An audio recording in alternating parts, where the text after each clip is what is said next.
On this episode of the Oklahoma Breakdown with Ikard and Lehman, presented by Riverwind Casino, I share some of my thoughts about people going after Sooner fans this week. And then former OU softball great, two-time national champion Erin Miller joins us to talk some super regionals. And that's it. Please download and subscribe to the podcast, rate it 5 stars, and write us a good review. Follow the show on Twitter, Instagram, Facebook, and YouTube. Just search Oklahoma Breakdown on any of those, and you'll find us. All right, our man Michael Hosty will kick this thing off. It's time for the Oklahoma Breakdown. It's a beautiful Wednesday, May 24th, and you're listening to the Oklahoma Breakdown with Ikard and Lehman, presented by Riverwind Casino. Riverwind is Oklahoma City's premier casino experience, and there are so many reasons why Riverwind is consistently voted OKC's #1 casino, but it all starts with their amazing variety of gaming thrills and excitement. Riverwind's beautiful, award-winning environment plays host to more than 2,800 of the latest electronic games, with a huge selection of table games, including blackjack, blackjack match, roulette, and Teddy's favorite, craps. No matter what your game, Riverwind has it in spades and hearts. And to learn more about their gaming promotions and entertainment options in the month of May, all you got to do is visit riverwind.com. Riverwind Casino, simply the best. Now recording this on Wednesday morning. Please leave us a 5-star review and a nice comment. And by we, I mean me. Teddy is sick. Now he's not dying, but he is so sick that he couldn't do the podcast. And I quote from the text message: flu, 102 fever, cough, headache, congestion. So our guy he's not feeling good. So that's not ideal, clearly, because this is a 2-man podcast. But we made the decision, hey, we want to get an episode out, right? Just because I think the consistency of us putting out content is what makes people listen to this as much as they do. So we've got Erin Miller to talk softball, which it's that time of the year, right? It's in the state of Oklahoma. It's softball time, right? It's time for everyone to channel their energy into that. But I did want to say something about, and I don't want to say that OU fans have been under attack. I think that's a little extreme this week, but we've all seen what happened with the Xadavien Sims commitment, and then kind of some of the fallout from that, with message board geniuses putting some screenshots of some stuff on Sooner Scoop out, and then recruits retweeting. We touched on a little bit last episode, but it really blew up more than what we talked about last time. And I've got a lot of thoughts on it. So he commits to Oregon, right? And despite the vast majority of OU fans wishing the kid well, message board geniuses tweets, 4 screenshots on, from what people said on Sooner Scoop. And then Xadavien Sims quote tweets it and said, sad. That led to more quote tweets from other recruits, some of which were later deleted, which is pretty funny.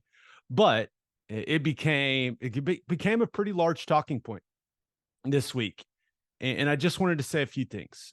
First and foremost, OU has one of the most passionate fan bases in college football, and I am part of that. I've been an OU fan my entire life, and I take immense pride in that. So when we, as a collective group, get painted in a negative light because of the comments of 4 people, I don't love that. That doesn't make me happy. But I think any reasonable person realizes that every fan base has some of these people, right? It's not just college football, right? You go on Twitter or on Reddit or whatever, any walk of life, any subject, there's people that are going to say crazy stuff. Man, it's just the time we live in. It really is. But I don't think any reasonable person thinks 4 comments represents the entirety of a fan base. That's just not real life. It's not. And I think reasonable people realize that. But do I want OU fans to say stuff like this about recruits? No. But also, this is stuff that's, behind a paywall. It's on a private message board. It's not like these people tweeted at Sims himself, right? It was taken from there and then he was made aware of it. So, yeah, I know a lot of people say, hey, don't tweet recruits. Don't tweet recruits. Well, these people didn't. No, I'm not trying to make it sound like what they said is right or that they shouldn't be called out. It is what it is. But it's not like they sent it straight to him, which I think is getting lost a little bit in it. But it spread, and I understand why it spread. I understand other fan bases have a reason to spread it and make OU look bad, especially if their school is after some of the guys OU's after when it comes to recruiting. But just a reminder, for those people spreading it, it's going to happen to your school. It's going to happen to your fan base because every fan base has these people. It's just part of it. People are crazy when it comes to sports, when it comes to college football, because it is one of the most important things in their lives. It's one of the most important things in my life. And I think that people were trying to spread it. Let's just be a little careful, because if it hasn't happened to your school and your fan base, it's coming. It's going to happen, right? Because these people that say stuff like this, they're out there.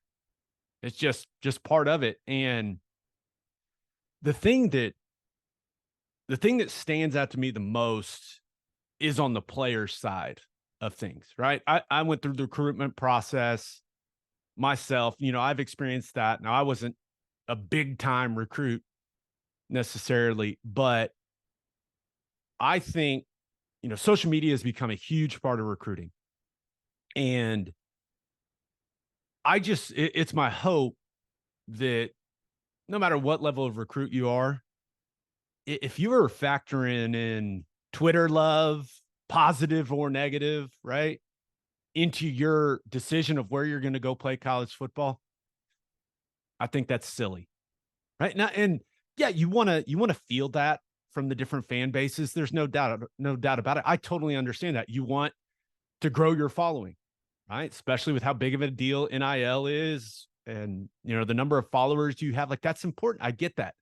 I get why guys are playing that game, but pick your school based on the place that makes you feel comfortable, based on coaches, based on academics, NIL opportunities. That's a big part of it now.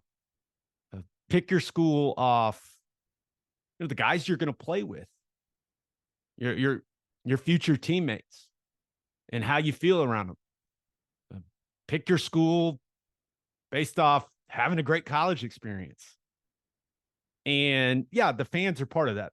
There's no doubt about it. But I don't think social media love should be much of a factor at all in picking where you want to spend the next 3, 4, 5 years of your life.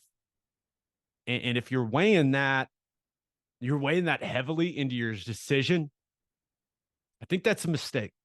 I do. So I also think it's important. And I feel like Bill Simmons or Ryan Russillo right now, just like talking to no one. This is very weird. And I hope I don't sound like an idiot, but the recruiting process is not real life.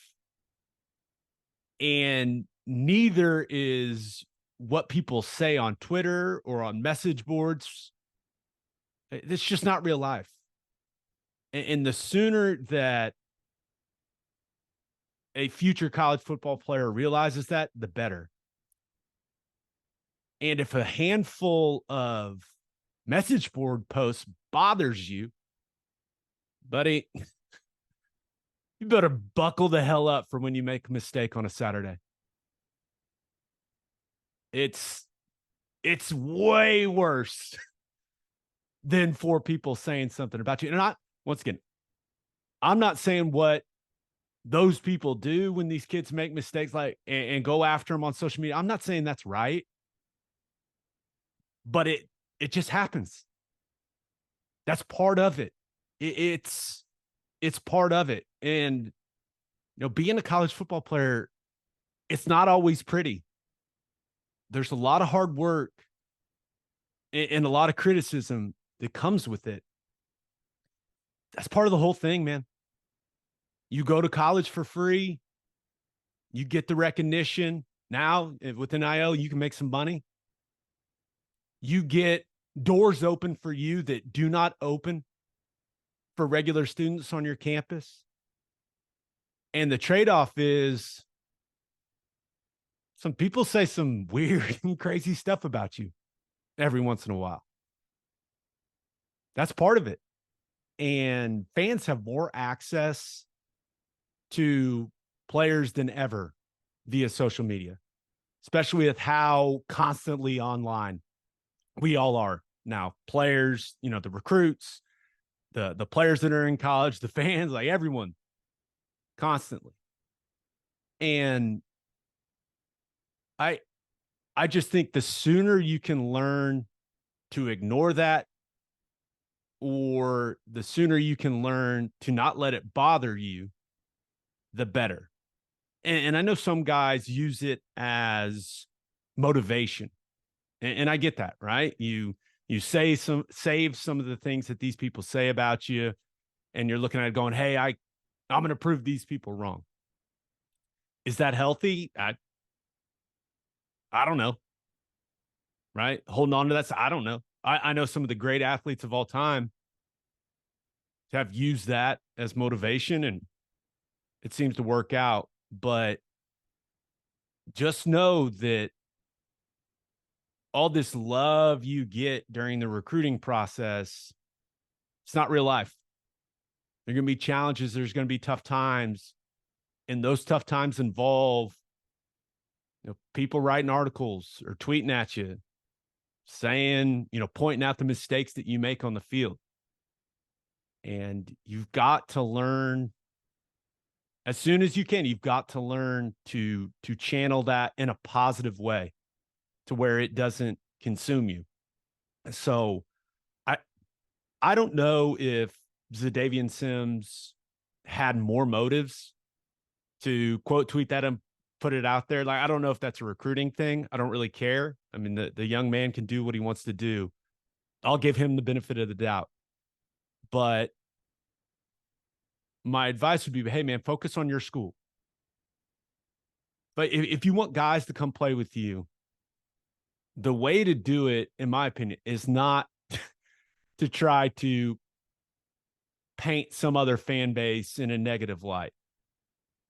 Sell the positives of your school. Tell them why they should come play with you at your school, not why they shouldn't go to some other school. I just don't think that's the way to go about it. And I know that negative recruiting is a huge part of recruiting, right? For coaches, for recruits, for fan bases, that's part of it. I get it. But it's just not, I don't think and say, hey, bro, these fans suck. You don't want to go there. I don't think that's the way to go about it, especially when, it's OU fans. The sellout streak is there for a reason. It's because this fan base is incredible. They show up extremely loyal and extremely passionate. And I never want OU fans to lose the passion, man. Keep bringing it.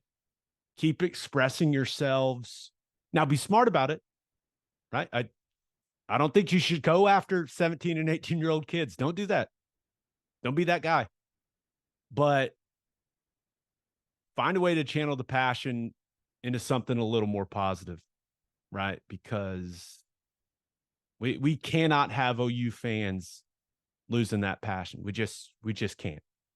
So I don't know. I felt compelled to say something about it because I did not enjoy these last couple of days watching people go after OU fans and trying to paint all of us like we're crazy and ridiculous. I was not a fan of that.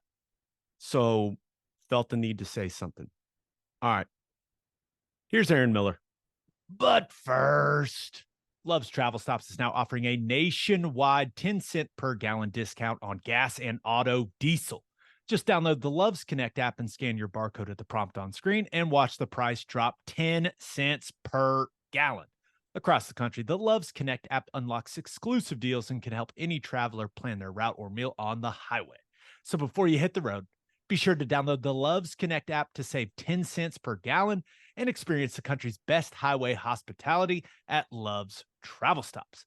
Love's also have you covered if you forget your phone charger or headphones with their expanded mobile to-go zone. And of course, don't forget to grab yourself some of that delicious Java Hamare. Opolis Clothing is the exclusive home for all of our Oklahoma Breakdown merchandise and is the best place to get your OU and OKC Thunder gear as well. If you want to live your life in better self-comfort, go to opolisclothing.com.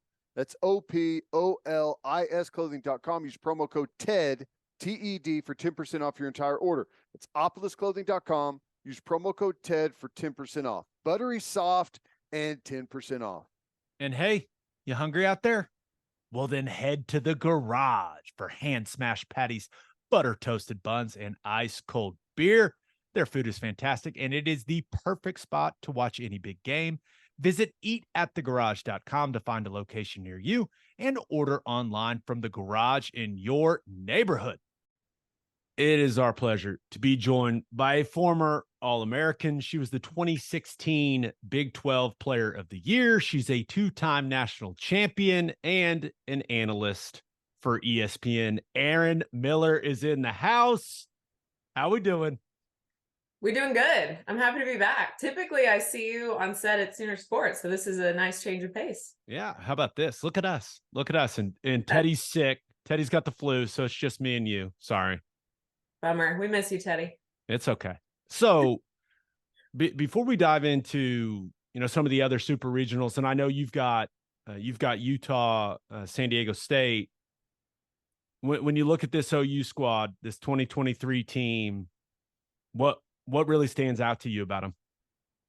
All the things. I don't know if I can narrow it down. Looking specifically at the vacuum of regionals, they're the only team that run-rolled all three games. Across the entire landscape, I felt like it really came down to the last pitch for most of the other 16 sites, not for Norman. I mean, those were landslide wins, juggernaut wins, especially that run roll over Mizzou, I think was an eye popper. But you know what? The body of work, Gabe, you and I have already talked about this, but I think the differentiator for Oklahoma is the fact that all three cylinders of their play, their pitching, their defense, their offense, I'd even throw their base running into that specific category. They are unbelievable on all fronts. I don't know that I can say that about another team in the nation. There are teams that are excellent in one category versus another, but as far as firing on all cylinders to this level, Oklahoma's the only team to do it in the nation right now. That's what I think sets them apart. So obviously you were part of two of the great OU teams in softball. Is there anything specifically that, and I'm not going to ask you, hey, is this team better than your teams? I know the answer. That was coming. You got to, you always have to say your team. That's the rule. You can't say the other team. I mean, just come on. What are we doing? But what do you think separates this team from some of the past great teams we've seen in Norman? Man, I think it's because of the past teams that this team is the way they are. I think that the standard's been set. I believe that Coach Gasso has figured out what works and what doesn't. She understands efficiency. She understands when to throttle down and to pull back, what buttons to push and what not to push, at the right time to push them, and when not to. And I think it's because of those previous teams where she was able to figure how things work and, just trial and error. That to me is the difference of this team. I don't know that there's more talent on this squad than what we've seen in past teams, but I think that Coach Gasso, the staff, the way this team is coached throughout the season, I believe is better. And that just is purely because of reps and trial and error. The way Coach Gasso led us in 2013, the 2 national championships that I personally was a part of, which is what I can speak to, 2013, my freshman year, and 2016, I promise you, and I know this for a fact, she's a completely different coach now. Even between my freshman year and my senior year, she was a different coach. The generations are different. The women coming through these programs are different. Frankly, Gabe, our world, our landscape of college sports is different. So it's hard to compare apples to oranges. I think that the talent is consistent, but I think that the way these teams are coached have been forced to evolve. Coach Gasso has been forced to evolve, and I think that's why she's one of the best in the nation. I don't know that other coaches have been able to adapt the way that Patty Gasso has been able to adapt, and it's just proven season after season. And clearly, Coach Gasso well. Yeah. Is that really what separates her? Right, in the sport, is that ability to adapt to her personnel, the personalities that she's got? I think so. She has a very strong POV. Like, don't get me wrong, her essence and her just who she is as a head coach is unwavering. There's some core elements that she'll never walk away from. But I think the delivery, the application, the use of those core pillars of who she is, it's either adapt or die, right? At this point, the introduction of the transfer portal and NIL, you and I could open up a whole nother can of worms on that, right? But I've heard it out of her mouth where it's like, I don't have a choice. I don't have a choice but to adapt and to change and to evolve, because if not, I'm going to get left behind. That is just the nature and the truth of college athletics right now. And I think she's done a really good job of staying true to who she is, clinging to the things that are moral pillars of who she is as a coach, but she has adapted and evolved in a really special way. I've enjoyed watching her change. I think that being a grandmother has changed her. I think that a new stadium, the growth of our program, has changed her. Going into the SEC, I think, will be another evolution that we will witness in Patty Gasso. But to your question, yes, I believe that her ability to pivot is what makes her so special. So before we dive a little more into the team, as a former player, can you believe that this program's popularity is where it's at? I know you guys had it rolling. Yeah. Right. But it feels like it's gone to a completely new level here in the state. Like it's not quite OU football, but it's right behind, right? Is it? That's who, Gabe. Yeah. Okay. Yeah. No, hey, listen, I hear you. But how cool is it for you as someone that played the sport, played at Oklahoma, now covers the sport? How cool is it to see this growth of OU and I guess the sport as a whole? The sport as a whole, for sure. Oklahoma, I believe, is on that cutting edge, that they're kind of blazing a unique trail right now. Just to give you a stat, my first year, 2017, broadcasting with ESPN, as a whole, our team of ESPN analysts and ESPN softball, we were slated to cover about 500 to 600 games. We are slated, and we are on track right now to cover 2,800 games this year. So we're talking 6 seasons of growth. We've gone from 500 to 600 games in coverage to virtually every single pitch in D1 college softball being on your television in some way, linear and or on the major networks. So that in and of itself, I believe, showcases and captures the growth of our sport. It's like wildfire right now. If I had $1 for every time I've heard someone say, oh my gosh, my husband and I, we're big baseball fans, and now all of a sudden, anytime we go to a sports bar, like, we want softball on, I would be rich. I hear that all the time. I hear that story all the time. I am a firm believer that if you're not a softball fan yet, it's just because we haven't gotten to you. Once we get on your TV and you watch us, we've got you hooked. I know that. It's so fun to watch our sport.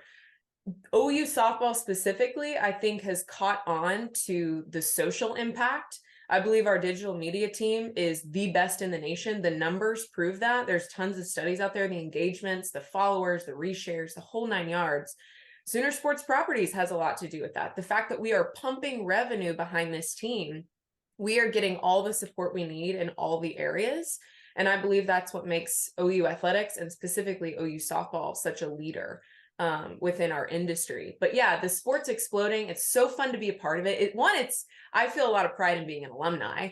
And then on the other side, I feel so thankful and grateful to be a part of this growth and to ride this wave into the future and feel part of it in a small way. So it's exciting. I'm looking forward to seeing where this sport goes. I think we're just starting to scratch the surface. We'll get you back to the interview, but first, Bishop McGuinness Catholic High School represents a tradition of educational excellence in Oklahoma City. Grounded in a faith-based education, students prepare to meet their potential with an individualized academic path that strives for success.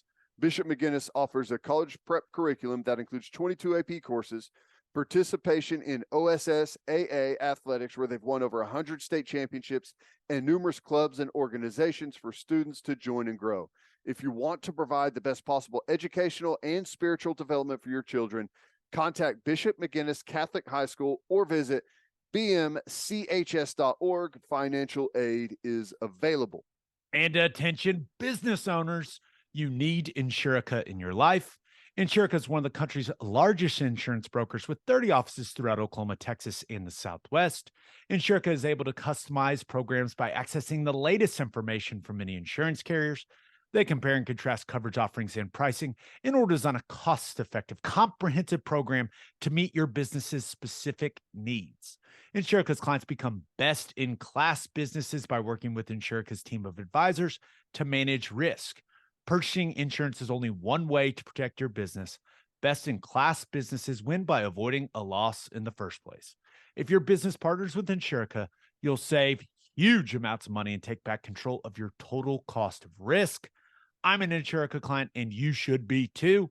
If your business wants to be best in class, connect with Insurica at Insurica.com. That's INSURICA.com. All right, back to the interview.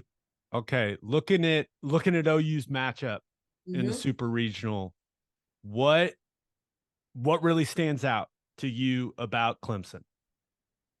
Valerie Cagle, period. Valerie Cagle, period. The only way, and I'm going to be really crass here, the only way that this team is going to beat Oklahoma is how well Valerie Cagle pitches. That's it, period. They can swing, but it doesn't matter how good of an offense you have. When you're facing a team like Oklahoma that can throw up 11 runs on a D1 SEC team on the biggest stage, i.e. regionals, you've got to be able to silence that offense to even give yourself a chance. I don't care how good your offense is on the other side. The only way you're going to get a shot at beating this team is if you can limit the damage on the scoreboard. That's it. If Valerie Cagle comes out with her best stuff, we might see some tough games. Can she do it twice? Can she beat the team twice? That's the $1 million question, Gabe. You might be able, at some point throughout this postseason journey, you very well could see a team maybe take one W away from Oklahoma. I don't know that a team can do it twice. I don't think that they can do it twice. We saw how Baylor handled that, right?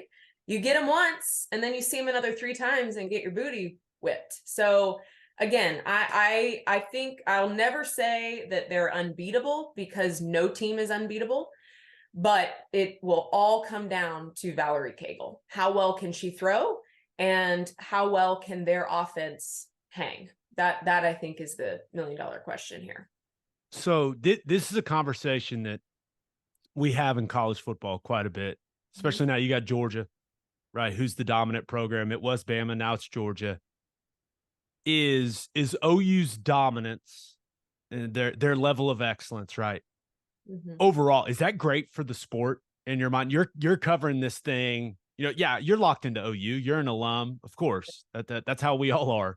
but you've got this big picture view of the sport. Like, do you think OU's dominance is a good thing for softball? I think that this could be viewed through a lot of different lenses. Obviously, the alumni and myself is like, hell no. I mean, hello, keep rolling. Let's steamroll through these next few seasons and snag a couple more championships.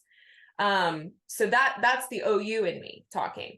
I think the big picture, the silver lining of this is when you have a program that's as dominant as OU, and let's just be real here, we're behind when it comes to facilities. Let me just say that. Until we get that new stadium, we are behind. We're behind SEC programs.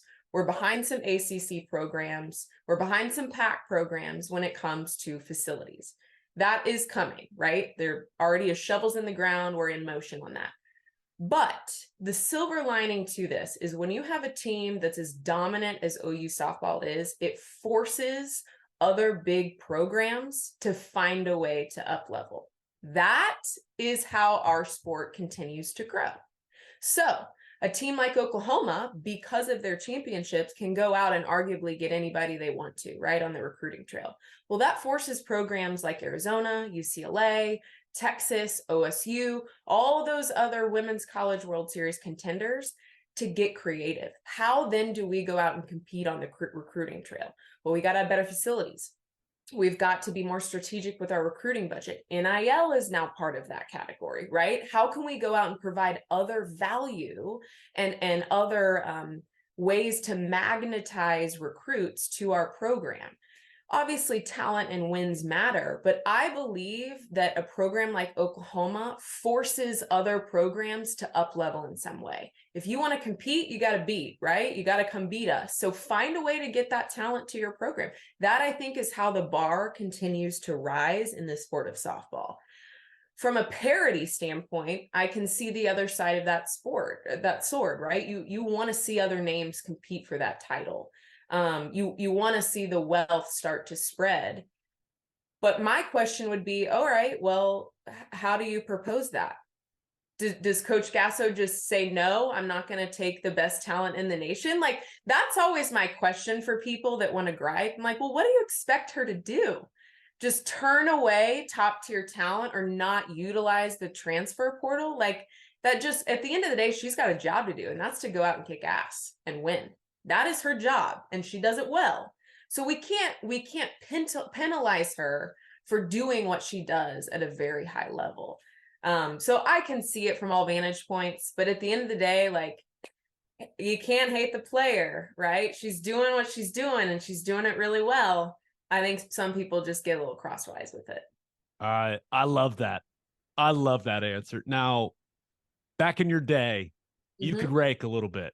All right, I'll give you the compliment. You could swing it a little bit when you look at OU's pitching staff. Yeah. Right, and I think we've talked to Coach Gasso about it. She views that staff like she's got 3-4 aces that could be the ace for any other team in the country. Right. Right. Of those pitchers, which one are you like? You know that wouldn't be a great matchup for me. You know, which one do you think has the best stuff? I think I would probably struggle off of Nicole May. I really liked Rise Balls, which I think would match me up well with Alex Storako. I would struggle with the late low break movement on May. Nicole May, I think, is dominant low in the zone. The contrast of those two together, I think, is what makes them so effective. The fact that you can bring in a real spinny high ball pitcher that has high velo like Alex Storako, and then in the middle of the game throw in a Nicole May who's hard, low, heavy in the zone. That's a hard adjustment to make as an offense. So that, I think, is what makes them so good. Deal, the freshman, we're going to see her name bubble to the top, I think, here in the next few seasons. She's going to get more opportunities. She had a really, really good outing in regionals. I believe that she's going to get some wind under her wings and be a top arm in the nation in the coming seasons. But specifically for me, I would struggle against Nicole May, and I would salivate facing Alex Storako. And I might be setting myself up for some heat. Alex Storako might be calling me like, let's go, baby. Let's go have some VP then, hun. And But then, yeah, that would be my scouting. and then Jordy Ball's over there going, well, I mean, what about me? Jordy Ball is a unicorn. She, I think, is in her own demographic because she can throw both. She can throw a rise and she can throw a drop, which makes her dangerous. So I don't even want to face Jordy. I don't even want to touch Jordy Ball. She would own me. Yeah, I got you. I got you. Would own me. Let's be honest here. All right, let's talk about some of these other super regionals. Now you're going to be on the call for Utah, San Diego State. You know, how excited are you for that opportunity? And kind of what's that matchup look like? Yeah. One, I'm excited to go to Salt Lake City. I've never been. It's beautiful. Beautiful. Exactly. I'm bringing my hiking shoes, enjoy some outdoors. I'm excited for the storyline here. You got to think first about San Diego State, coached by Stacey Newman, an incredible athlete, used to be the home run leader before Lauren Chamberlain took that title. And then later on, Jocelyn Allo took that title. So they're very, very well coached. How about this? They go to LA to face UCLA, the number 2 team in the nation, and they don't play them. They don't have to play the host team. That's unheard of. UCLA goes 0-2. They're 2 and bounce. And then San Diego State ends up beating Liberty in the champ finals to head to super regionals. I think that storyline is the top storyline right now in college softball. The fact that the number 2 team went 0-2 in their own regional was pretty wild. And then Utah, there's some OU ties here. DJ Gasso coaching, the associate head coach, your guy. And then Paige Parker, who is leading an incredible pitching staff. They've got a lefty that if my eyes were... What does she know about pitching? Right. Come on. Just, yeah, exactly. Yeah. She's a brilliant pitching mind, has done some great things with that staff. They've got a lefty that they look like twins. They're the mannerisms, the way they throw in the circle. It's like a little mini me of Paige Parker. So I am very excited to cover these 2 teams. And talking to Paige and DJ Gasso earlier in the year, I think that they've known for a while that this team had a lot of postseason potential, a lot of talent on this squad, really good offense. They've got some big swingers and some really good senior leadership. So I think that this will be a battle. And either way, the fact that we will either see San Diego State or Utah in the Women's College World Series, mind-blowing. I don't know that anyone had that on their bingo card. So I'm excited to bring that story to your TV. Yeah, you're going to get to experience one way or the other, right? Something it's going to be special. Now, looking at the other super regional matchups, are there any other ones that really interest you that you think could be just great series? I think OSU Oregon is going to be a dogfight. Missy Lombardi, the head coach over at Oregon now, obviously spent over 20 years at OU under Coach Gasso as the associate head coach. She knows that team very well. She knows Kenny very well. He has an OU tie, playing baseball with Tim Walton over at Oklahoma. They won a championship in '94. So there's a lot of like OU fingerprints all over the postseason tree right now, which is exciting to see. But both of those teams, I think I have a feeling that we'll go to a game 3. Let me just say that. I have a feeling we will be seeing that team play a game 3, both of those teams, because they're both well coached. They both have dominant arms. That's the thing, is I think there's going to be a pitcher's duel. I don't know that there's going to be a lot of runs scored. It'll come down to like a final at bat, a final out, a bottom of the 7th storyline, I believe. That's what my crystal ball is telling me about that site. And Amanda Scarborough and Kevin Brown are headed to Stillwater. So you've got some of our Women's College World Series teams covering that super regional. So I think that is one that sticks out to me. I'm trying to think across the nation. I mean, we've already talked about Norman with OU and Clemson. I believe that Valerie Cagle being a top 3 player of the year candidate, that's interesting. The fact that she has to come through Norman and prove that she's a top player in the nation right now, I think is an acid test for her. Overall, I think every year I say this is the most wild postseason I've ever seen. And then for however it happens, the next year, it's even crazier. And this, I think, has been the craziest I've seen. Just the parity, the mid-major noise. We almost saw Marist sneak into a super regional. Middle Tennessee almost beating Alabama. Like there's just a lot of parity going on. Despite the juggernaut of OU that we just broke down, there is still a lot of parity happening. We'll get you back to the interview, but first, John Vance Auto Group has been serving Oklahomans for 40 years. They're family owned and operated, and they got 9 full service dealerships in Woodward, Miami, and Guthrie. No matter what your vehicle needs are, John Vance Auto Group has you covered. They carry domestic brands such as Ford, Lincoln, Chevy, Buick, GMC, Chrysler, Dodge, Ram, Jeep, and Wagoneer. John Vance Auto Group's goal is to give unequaled service and to exceed customers' expectations in every way, which is why they have their lifetime loyalty program. And here's how it works. You buy a new or used car from them. All you have to do is get all of the manufacturer recommended maintenance done at the Vance dealership.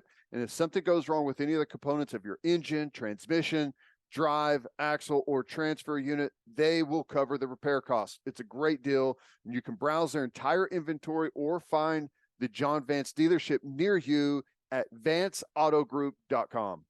And First Fidelity Bank is a full-service financial institution based in Oklahoma with tailored solutions for all your personal and business needs, checking accounts, saving accounts, home loans, and much more. They do it all. Whether it's online banking from your computer or mobile banking from your phone, everything is stress-free with FFB. Making mobile deposits, paying bills online, and moving money to different accounts could not be easier. Make your life easier and go bank with First Fidelity Bank. Visit ffb.com for more information. All right, back to the interview. All right, so on the podcast, we do this thing called Call Your Shot, right? Where listeners, they send stuff in, and we had them send in a couple questions for you. Okay. All right, so this first one comes from Ron.